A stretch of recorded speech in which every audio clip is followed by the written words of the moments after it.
mata rantai.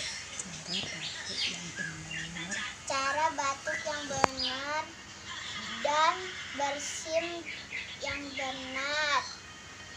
Caranya tidak boleh menggunakan telapak tangan. Bolehnya dengan tisu sama kain.